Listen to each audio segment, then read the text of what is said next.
You're listening to another Aussie in LA, the official podcast for Australians in film. My name is Ansuya Nathan. I am the host. Whoever you are, wherever you may be, thank you so much for joining me. This is awesome. I have episode 95 for you with an actress called Melanie Zanetti. You may not have heard of her yet, but I have a feeling you will shortly. She just wrapped the Project Greenlight film, The Leisure Class. And she talks about that, plus her journey up until this point, the few times that she's been here before, and how she's experienced it, what she's learned. She is so generous with her stories and her experiences. Really juicy bits of information for you. I know you're going to enjoy it. But big weekend with Melanie Zanetti. Thank you for joining me. You're most welcome. Yes, this is your second visit to Los Angeles now. So let's talk about your first, because I think you've got some interesting stories there. Yeah. Okay. So my first time came about my Australian agents. I got my manager through them. They saw my work, and my Aussie agents just rang one day and said, "You have an American manager if you'd like one." I was like, "Okay, yeah, let's do that." That is ridiculous. That never happens. Managers just don't call up and go, "I'll take her." Well, like, it's funny. It was in the moment. It was just kind of happening. But now you say that, yeah, it's really quite wonderful. Yeah. So I did my first pilot season just self-taping and sending them across. And for me, and that was through your manager as well. Through the manager. And for me, that was I have had previously been really theatre heavy, so for me it was a lot of just, getting used to myself on camera. Like, I'd done bits and pieces of film and TV, but not a lot. Mm-hmm. And she was great. She was, at first I was like, oh my God, there's so much feedback. She hates me. She hates everything. But she's really meticulous, which not all managers are with feedback, which was really useful, even down to the fact she's like, you're slouching a bit in your ID, don't do that. Like, really, with what I should wear, with... well, this is the thing with self-tapes, is that because it is in your control, you may as well make it absolutely as good as you can possibly make it. At first, I was really overwhelmed, and I was like, oh my God, there's all these things I have to remember. But now, it's second nature, because you do it enough, and I like the feeling of having a bit more autonomy with... what takes you choose. And are you good at choosing your takes? I'm terrible. Like, I just put one down a couple of days ago, and I was looking, I was like, they all look the same. Am I doing the same thing in all of them? Or and then you get ones where you're just like, I hate them all. Yeah. Or and then the second scene, you're like, I actually really like them all. I don't know. Yeah. I don't know what that's got this, but this has got this. And well, that's the thing. I just wish I could cut all the bits together.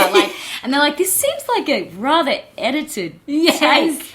Well, that's the beauty. What you realise, or what I realised in doing that, was like, of course, film performances are of another standard, because they can take the best bit from each take, do an over-the-shoulder cutaway to this, that, and any then you awkward, master slightly untruthful bits. You're changing to the other person, and it's like, wow, that was just magnificent. It was flawless. It's like, no, that's lots of bits and pieces from maybe 10 takes. Yeah, if you're working on a big film. Yeah, so that was really it was good. And then the following year, I decided to head over. I had potential work in Australia, and I was tossing up, and then my manager called and said, we have someone to sponsor you for an 01. And so that was kind of That, again, is amazing. Well, I guess this is happening. I know, I sound so, like, naive, and... Well, I was completely... I had no idea. I had no idea that it was... And I was with a friend, actually, and saying, well, should I go... And he's like, you're an idiot. This is... You've won the lotto. Someone's just sponsoring you, just go do the thing. So I decided to, and I wasn't in a financial position at the time to do it, but I went, okay, this has opened up, universe, I'm just going to go do it. And 3 days later, I got cast in a national ad, which paid for everything. So, brilliant. Yeah, so it felt like all the doors were opening up in the right direction. But my first pilot season over here last year was... Yeah, it was big. It was a bit of a baptism of fire, really. Yeah. It was, I just had no idea what to expect. And Were you doing a combination of self-tapes and being in the room? I was. And that was kind of stressful. I was doing it with some friends and some people, and just, new place, new people you're putting it down with, all of that kind of thing adds to the stress. And you're getting to know the city as well. And, oh, God, it's a crazy and city. you're driving on the other side of the road, and... I found all that. I didn't do a lot of driving. I found that all very terrifying. And then trying to navigate. Luckily, I am again in North Hollywood, and a lot of studios are around there. It's like studio great. city. So, Yeah. so for those purposes, that was really quite handy. But the in the room ones, one of the big things I was learning was not to apologize so much. And I found it's quite an Australian, like a Commonwealth thing, actually. Australians, Canadians. It really is this sort of like, don't take up too much space. I'm just so happy to be here. Yeah. Rather than walking in and going, this is me, this is what I have to offer. Yeah. Really owning the space and going, well, this is, 5-10 minutes to do what I love. Yeah. And I think it's really interesting that you say that, because just when you said that, I was thinking there's a difference between being grateful for being in the room and feeling like you don't deserve to be in the room. Absolutely. And mine was definitely, I don't deserve to be in the room. And I think also because of the sort of the way it happened for me, and that I hadn't been charging towards it. It felt too easy? It felt too easy, and I felt like I didn't deserve it, and that I wasn't enough, and then I shouldn't have been there. So everything was sort of this weird, like, I'm this imposter, and someone's going to find me out. So I'm not going to be too big. Yeah. Or I'll just is this okay, kind of, stepping back quietly. Yes, no, I totally get that. But it's also that thing of, you can't mask that stuff. Like, you can go in with all this bravado. Yeah. Doesn't, translates horribly to camera. You can see it. You can, whatever is really happening inside you can't hide it from the camera. Yeah. And so that was just the reality of where I was at. But being here, it's been really interesting seeing the difference, like, culturally. How did you switch the dynamic? Well, the dynamic really switched when I started working with Steve Braun and Risa at BGB Studios, which is in North Hollywood. And any Australian looking to come over and do some classes and do some work over here, I would recommend them. They are so wonderful. I went to their sit down recently, and it was really great. I'm thinking of going there myself, because it just felt like the right kind of environment to be really good. Yeah. And they do a bit of a screen, who they'll even let into a lot of the classes, and it's a very encouraging, very safe, very open environment, and no bullshit, all about the work. And they really love actors. Yeah. And you get the sense that they would be doing it, regardless of because it's also a casting studio as well. Yeah, right. So that's great to, not that you're seeing it that way, but it doesn't hurt to be seen by people who are actually casting things. Yeah. And also you feel like they've got a good idea of, like Reese's been casting things for like 25 years, some really huge things as well. And so all of those years of seeing people coming into the room, like, this is where their kind of practice grew from, going, okay, there's all these talented people and they're getting in their own way, pretty much. So how do you allow yourself to be in a place that you can show your full talent? Is really what they're about. So it's a lot about empowering and enabling you and giving you the tools and how to be present, which is the trickiest thing when you're going into these rooms and there's all this stress. It's hard to be present in everyday life. I know. Let alone when you feel like there's all these other things going on, and so much, is riding on this one thing or whatever, all the other things that we put onto it. So much of that. So it's kind of one thing that Risa said is your needs of the character and what's happening, their objective in the scene, have to be greater than your care about getting the job. So interesting. It's really about refocusing on the work and where your energy's going, and stopping the voices and all of that kind of thing. Yeah, but so how often is it that when you go into something and you just don't give a shit about it, that you Always. get the job? It's always when you don't care. It's never. It's like, and as soon as I start really caring about something, I'm like, oh, I've lost it.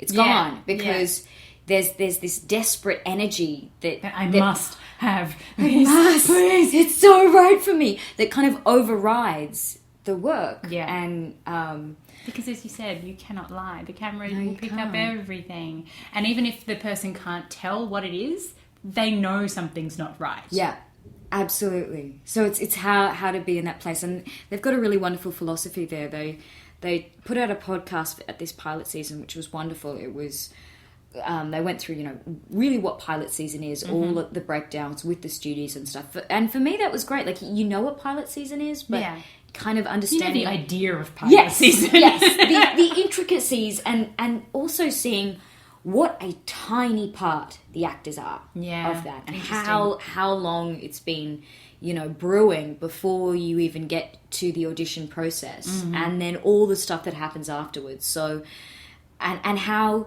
stressed and manic everyone else is as well in all the other, disciplines of making this thing happen, and how much they just want you to walk in there and nail it and be what they need, because the turnover is so small. It's such a tightly wound period of time. Like, it's, in some ways it's ridiculous. Like, no one's doing their best work. How can they? Yeah, that's a good point. Yeah.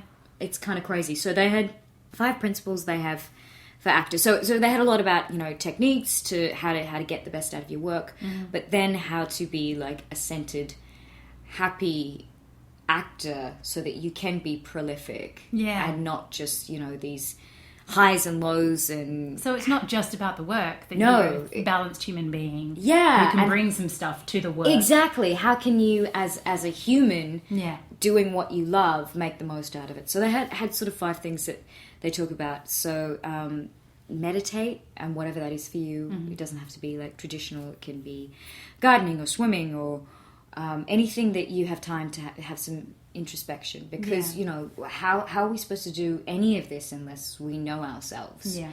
And it's funny, I think it translates when there's stuff going on inside someone that they're not connected with. I think that appears on camera as well, and it means you don't have as much control. Yeah.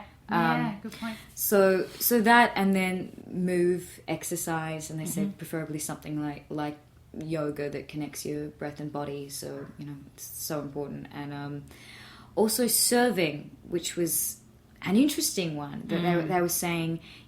As actors, we are service. As in service. Yeah. So we're so caught up in our heads.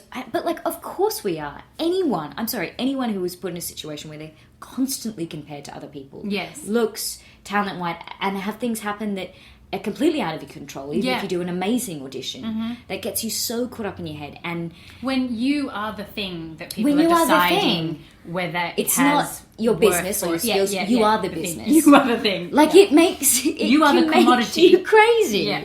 Absolutely crazy. So by some act of service or volunteer, they're saying it helps you get out of your head, regrounds you, brings you back into the world, and makes it all about the other person, which is what we're striving to do. Anyway, obviously, as an actor, always in yes, tests. yeah. You always do better work when you do that. So they have a partnership with a food bank. So every month, cool. I think they have any actor can sign up and go help feed the homeless and things like that. So they're really proactive that way, which is great. The 4th thing is writing. And they were talking about how actors are incredible at writing dialogue, because we're so inside it and we're with it all the time. And also then personal writing, getting all the crap out of your mind, which, I think, a lot of our actors have worked with Artist Way and other things like that. And then lastly, act. Like, do it. Oh, to actually act? All the time. That would be good. Yeah, that would be nice. It'd be nice to be paid for it as well. But one thing I found about being over here is that everyone does. Everyone is taking classes all the time. Yeah. Everyone has writing partners. Everyone's getting their own work up. Everyone is doing play readings. I think there's just such a hub and such an energy around it. It's really exciting in a way that I probably haven't found as much in Australia. I'm not saying it's not there. It's just there's so many people in this, I guess, one city that's drawing everyone from around the world. Yeah, so and this city is really, that's what it's about. That's totally what it's about. Yeah. This is the business of the town. So that's kind of inspiring and exciting to be here and part of. Mm-hmm. Yeah. And so how have you found this time round? So this time round, it was funny because I came over here and I had a lot of things to go back to. Last year. This year. Okay. So I was supposed to be starting a play at Queensland Theatre Company at the start of March. Okay. I had my sister's wedding. I had a whole heap of things that I was really excited to go back for. Yeah. So I kind of came over here going, nah, whatever happens, happens. And, it was another situation where I was like, okay, I've got to do this again. Even if I have to go into some debt, like I'd saved some, but not enough. And then the ad I had rolled over. So I was like, okay, so this is happening. Brilliant. This is supposed to happen. But I kind of came over going, I'd only met the people at BGB Studios a couple of weeks before I left last time. So I was really excited to do a whole heap of classes with them this time. I had done a couple and they'd like seriously changed my perspective on my work and my approach to it. And it had been, especially working with Steve Braun, we did some private coaching and it was amazing. And so much of my habits and my apologizing and, trying to intellectualize rather than actually being vulnerable enough to be in the present and all of that kind of stuff became quite clear. So I was really looking forward to that. So I signed up for about 3 different classes with the studio. So I was kind of over here and going, okay, giving myself 8 weeks. I'm just going to do classes. Auditions will be a bonus. And so I kind of reframed it for myself. That's great. And just went, okay, I'm here to really enjoy this time, enjoy acting, enjoy learning. So it was kind of, and I'm like, I've got all these awesome things to come back to that I can't wait for. And so it was a totally different energy. There was no sense of, I need this. Isn't it funny? As soon as you let go. Or I have to prove myself, something. Yeah. And I was like, well, if I don't get something this season, will my manager even want to be with me? All that stuff kind of starts running in your mind. And then I was like, oh, whatever. And my kind of thing for this year was to give less fucks about everything. Because, you only have a limited amount. And that's why you see older people and they don't care. They just have given too many. And I'm like, I'm just... use them for good things that they should be used for, not worrying about everything. Yeah. Prolific warrior. So that was just trying to, this is my ethos. Sounds like a massive liberation. Oh my God, I'm coming out of my son's return and it's incredible. It's wonderful. It was funny. I was really coming into a new time on so many levels and so many levels. So it was really just quite joyous. So I started, so I had about 7 weeks of auditioning and I had less auditions this year than the year before because my manager was a bit clearer about where to put me. Right. And a number of auditions I was about to go for, they called and then went, oh, we're going diversity a bit more. We want an Asian or we want... Yeah. Which I actually think is great that because there have been these incredible shows that have had such diverse casts like Jane the Virgin and Empire and things like that have done so well that networks are starting to understand that people of all colours watch television. Exactly. I want to see themselves represented and there's incredible artists of all races. So there was a bit of that happening that was kind of also dictated there being less auditions. But it was kind of nice. It was less hectic and I could put the time into the ones. I had my classes. It was great. And then I got this audition through for something called Project Greenlight, and it was a series about 10 years ago. It was the last one that Matt Damon and Ben Affleck produced, and it's for a director to direct their first big feature film. Yeah. And so gosh, it was almost 10 years ago, wasn't it? Yeah, and it was in Australia exactly 10 as well. years. The whole point was to support emerging talent like they were supported with Good Will Hunting. Exactly. So I think by the sounds they've been really amazing that way. So I think it was somewhere between 5 and 10 thousand people applied, and so it's a competition, and they whittle them down, and then they were all given this Farrelly Brothers script, and they all had to make the same short, and then it was kind of voted on, and they chose out of that. So the director Jason Mann won, and then that was getting cast, and we didn't have the script, we just had sides, and I read them, and I think I had imposed a certain idea on the character, and I read it, and I was like, I don't think I'm right for this, I don't really even like that much. So it was one of those auditions where I went and I'm like, nah, whatever, I don't care, I'll just have some fun, no, I'm not gonna get this anyway. So, and I was about, I think, a week from heading home, about to start this play. And oh, wow. I was trying to organise my sister's hens, and she was getting up towards her wedding, and I was her only bridesmaid, and all of this kind of thing. And then I got a call back, and I thought it was just the next level, like layer of callback, but it was a chemistry read, and I didn't realise. So I wasn't really that invested. Brilliant.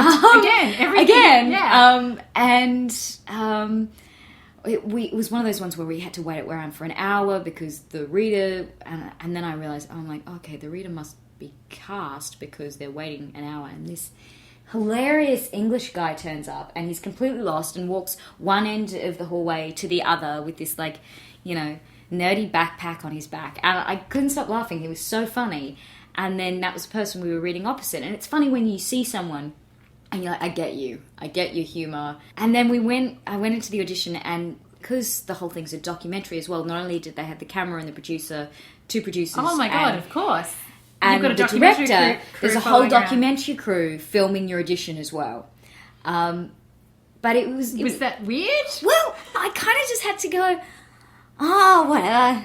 Yeah. And so we did the scene, and Tom, who I was reading opposite, didn't know the lines, he was trying to get off the script because he didn't know he was supposed to be there that day. He'd just flown in from England, and the director said, put down scripts and we're just going to improvise. It was the most fun I've ever had an audition. Oh, wow. So we just got to play, which you rarely do. When do you get to improvise in an audition and just, like, chuck it down and have fun? So it was heaps of fun, and I was like, well, however this goes, I've had a great time, and I don't think I've looked like a complete fool on, which will be on national television because I've just signed a waiver. Hooray. It's a win. So that was just like, okay, that's a win. And then I got a call a couple of days later to say that I got the role. So that's so great. It was... So have you finished filming? I have wrapped. We wrapped about a couple of weeks ago. So it was about a 4.5 week shoot in a mansion in Beverly Hills for most of it. Brilliant. And it was so much fun. I take it it's a comedy? It's a comedy. It's a kind of a leisure class, right? Yes. Okay. It's a bit of a, I guess, slightly dark comedy about this rich Connecticut family. Dad's a senator, and there's 3 daughters. I play the youngest daughter. And the middle daughter's about to be married to this English guy, and he's completely fabricated his background. It just kind of happened that way. Oh, okay. And then his crazy younger brother turns up the night before the wedding, and, hilarity and chaos ensues. Yeah. And it's got the fabulous Ed Weeks in it as well. It does. Whom I love from the Media Project. Project. Oh my goodness, I so adore funny. him. He's such a wonderful person. And we've actually stayed really close, this cast. Tom, who I played sort of opposite, and Ed and I, we went to a cowboy ranch on the weekend with someone we met. It was hilarious. They took it very seriously. There's lots of cowboy hats. An actual cowboy ranch? Yeah. So they didn't just take you to Saddle Ranch? For No, dinner? Okay. no, like a real deal. And they were playing like old time music, and it was set amongst these orchards. Wow. It was so difficult to say. It was so beautiful, and it was such a wonderful cast, and everyone became like a family. And I didn't know whether I was just like really green and bright-eyed and bushy-tailed and going, everyone loves each other. But Brenda Strong, who's incredible, who played my mum, kind of, when she rapped, she sort of stood up and got all teary and said, I haven't been in a cast that's felt like a family like this in a very long time. Oh, wow. And she's kind of done everything. So that was really lovely. So it was this amazing experience, and it was I'm not gonna lie, I was terrified. I was like, once again, that feeling. Was this your first thing that you've booked in this town? Yeah, so this was my first thing. Oh my God, that's brilliant. Feature film, congratulations. Yeah, thank you. So that was, after being here for 6.5 weeks. So that was great. Amazing. Can't complain. And so it was such a wonderful project, and also having cameras on you all the time. I kind of slid under the radar a bit. It was like they really followed the director, and kind of Ed and Tom had this wonderful story because they got cast independently.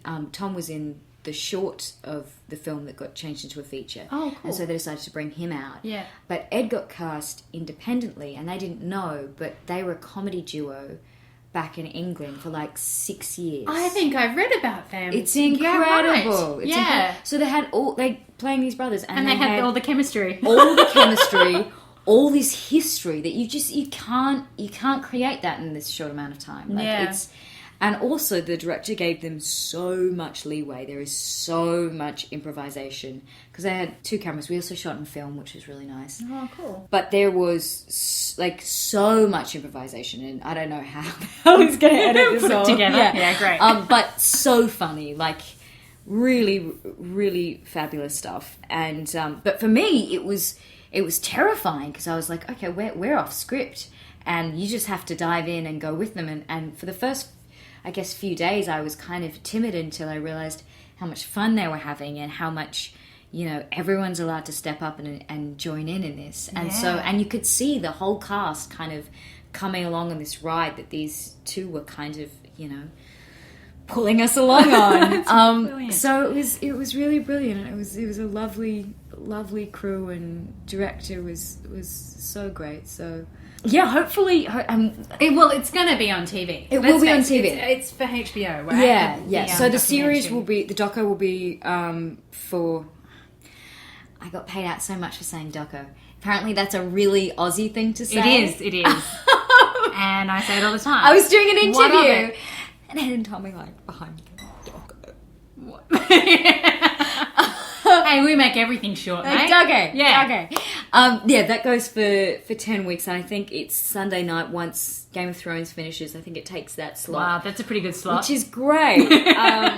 And then at the end of that, there'll be the film, but it's having a little premiere and I think a week at ArcLight before that, so they can film it for the last episode of the documentary. Oh, wow. Yeah. To get people's response to it. Wow. Yeah. So it's interesting. Having the cameras around all the time, that thing that happens when the camera starts rolling and then you're like, okay, now I'm acting and don't be shit and do all the good acting now. Yeah. And that kind of tension. Yes, I know that exactly. That comes into you. But because we had these cameras that were just around all the time, it kind of neutralized that a little bit. So you got. What a great idea. They were just kind of there, and then the other cameras start, and so it's less of it, and they're filming you while you're being filmed. So for me, it kind of created this osmosis, and you sliding into one without that kind of and now where go. Yeah.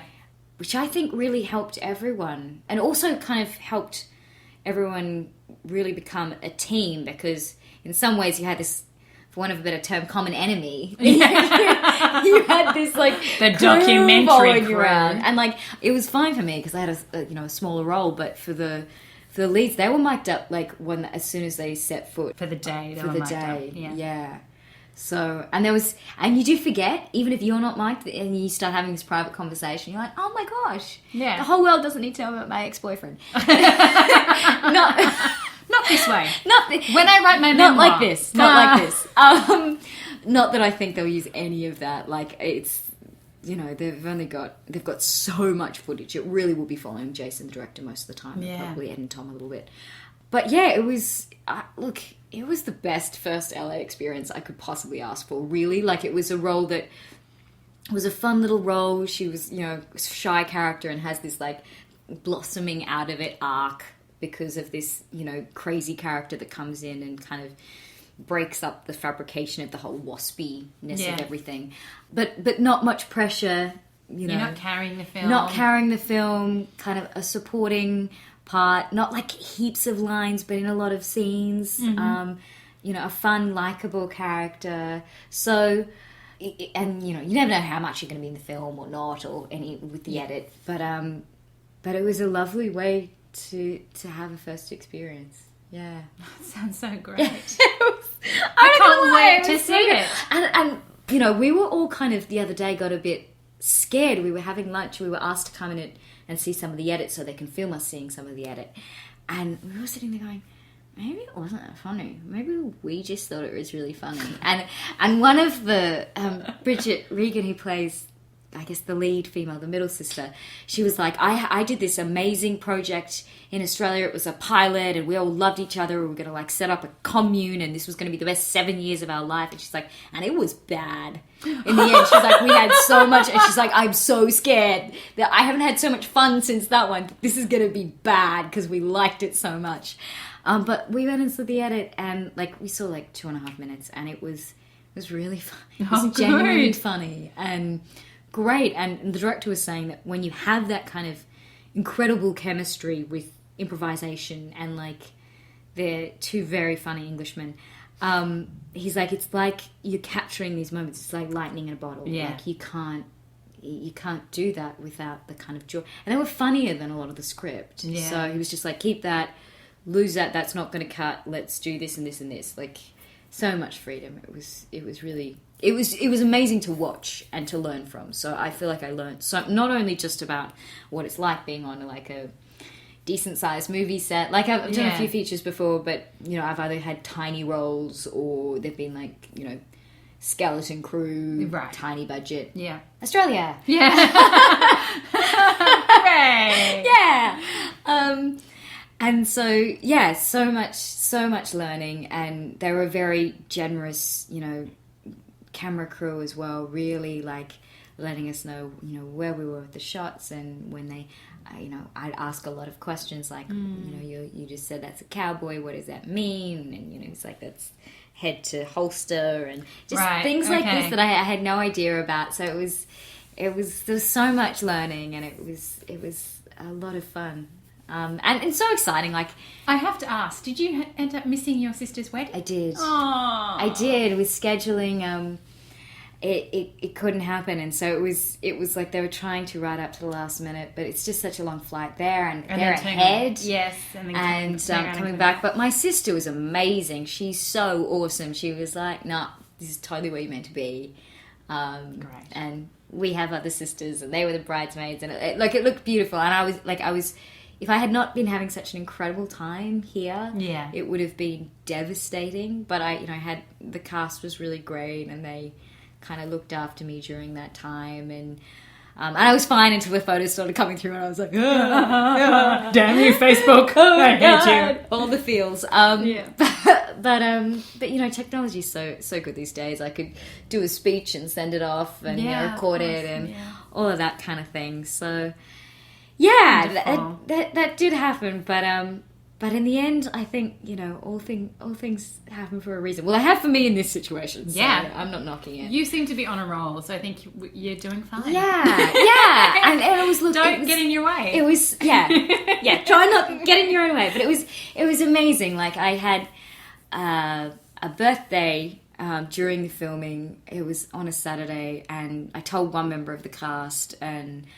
I was like, look, I don't think I'm going to do anything for it, blah, blah, blah, blah. Anyway, so we told everyone else, and one of the girls who played my sister hosted, and we had this, like, amazing party and birthday, and, you know, got beautiful presents, and we, like, drank and swam, and, you know, went out to dinner, and the director made this huge effort. He'd been really sick, and he came to my birthday dinner, so it's just been this, like, magical time. Yeah.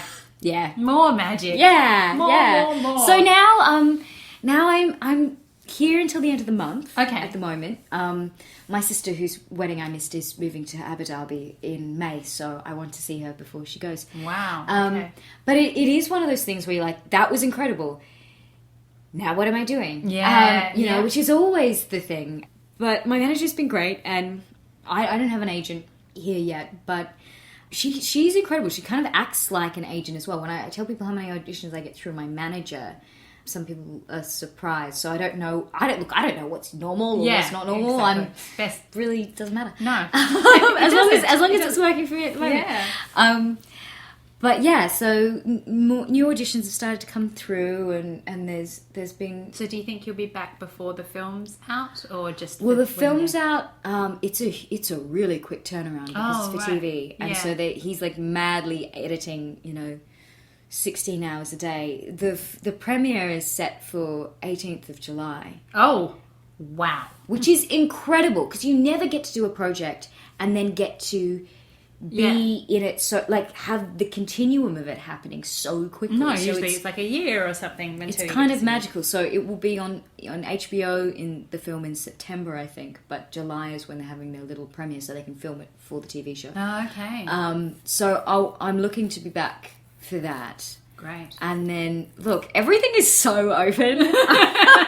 I have you no have a idea. suitcase, you'll be fine. That's pretty much my life, and it's been funny because after this trip, everything's kind of getting reframed. Going, okay, well, will LA now possibly become second home? And I had never in my wildest dreams, and this is another one of those, I guess, a personal but also an Australian thing of going.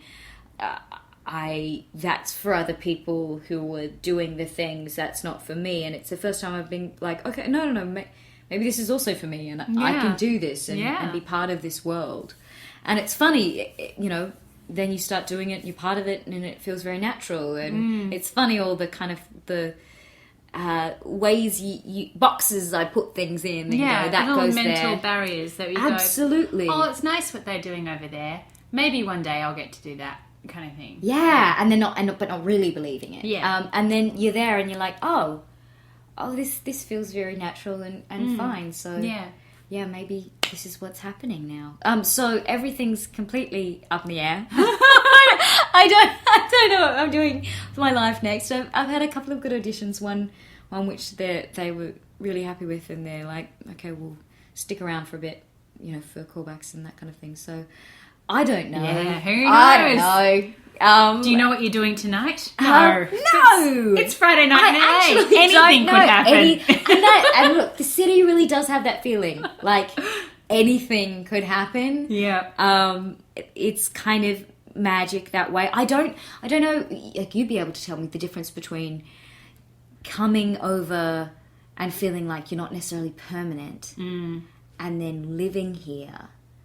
I don't know. Like there's a freedom of feeling like you're a fly-in, and there's definitely places to go back to, and this gypsy. I don't know what it would be like living here as much. Like I guess it depends. I personally love it, but good to know. Now it really feels like home. Yeah, I have a place to live in. I have a boyfriend, and I have a dog, so it doesn't actually feel gorgeous dog. I'm in love with this cute thing. So it doesn't. It feels like home more now than it ever has, or any one place has, actually. Even in Australia, in a weird way. I was in Melbourne for a year and a half, and it didn't feel as much of home as this does now. Interesting. I think it's just where I'm at in my life. Absolutely, and where I want to be. So. Absolutely. And it's really funny. I didn't expect when I first came over to like LA. Mm-hmm. I don't know. There was some preconception that it's this like big dirty city, and everyone's like fake and out to get you and blah blah blah. And I know. It's so funny, like this big, like, looming monster of, this city that's going to eat you alive. And that wasn't my experience at all my first time. I was like, this is and of course there's aspects of that, but I experienced this very warm city with lovely people that, like, a lot of the ways I want to live, like with beautiful weather. Everyone so cares about their health and their body and their mind, and everyone's very liberal. Yeah. American sense of liberal. Little L liberal. Little L. And, it's a town where everyone is so about the work and just loves it so much and is so immersed in it. Exactly and what I found. It's so exciting. But also just, I had those exact same thoughts, like, oh, it's going to be full of plastic people who are going to judge me for not being perfect. Yeah. But it's actually full of a lot of really amazing human beings who are just trying to do their thing. Absolutely. And it also, draws, because of it's the hub of things, it draws a lot of brilliance. Yes. And a lot of people who are at the top of their game doing incredible work, and so many people to learn from. And people who really want to get better. Like Yes. in order to make the leap to come here, they've got the drive to know that that's what they want to Absolutely. do. Like it's a big jump, even just financially. Yeah. You've got to go, I'm investing in this for my life. Yeah. So I think, you do have people who are really, if nothing else, excited to learn and improve and experience, in a lot of ways, like this is the hub, the ultimate of film in the Western world, at least. There's, go to Bollywood and that's, they make way more than us. Yeah. But for the Western world, it really is. And so, like, there is something energetically here that's really pumping, which is, I don't know, it's exciting. It is. Yeah. Well, I'm excited that you're here. Oh, thank you. It's so great. I just think it's, for things to happen with that much ease and grace is a wonderful gift. Absolutely. And for you to be taking it the way you are is also a wonderful thing to see, because you deserve to be here. And the truth is, like, whatever happens next or doesn't happen next is kind of irrelevant. Yeah. Does that make sense? Yeah, totally. It's just like, okay, if we're working on living in the present, and it's hard. It's hard to live in the present, like, a lot of the time. It's full on, but going, okay, I'm just going to sit in this moment now and really enjoy this, and not necessarily be like looking for the next thing that's and just trust that, okay, I'm here. Things have opened very organically up until this point, and I'm going to be Why open. wouldn't they continue to Exactly. be? And I'm going to be open to whatever's next, wherever that may be, here or elsewhere in the world. Yeah. Hopefully here, because I'm digging this place. Thanks so much, Melanie. Thank you for having me. What This a has been wonderful great. story. Wow. Congratulations. As I Cheers. said, I cannot wait to see the film. It sounds so I much hope fun. it's good. I hope it wasn't just those 2.5 minutes we said. That was funny. And then I didn't see any of myself, and I was just like, I had like my stomach was in my throat, because I'm like, what if everyone else is really good and I'm like the shitty one? So, there's all those fears, because compared to everyone else has done so much work, and I'm still, very green with film stuff. But then going, everyone's got to start somewhere. Exactly. Yeah. And why not start in really good company? Exactly. You work with your betters. That's what they always say. Yeah. Something like that. Something like that. Something like that. On that note. Thank you. Thank you. This has been heaps of fun. Hooray. All right. Bye, guys. Bye.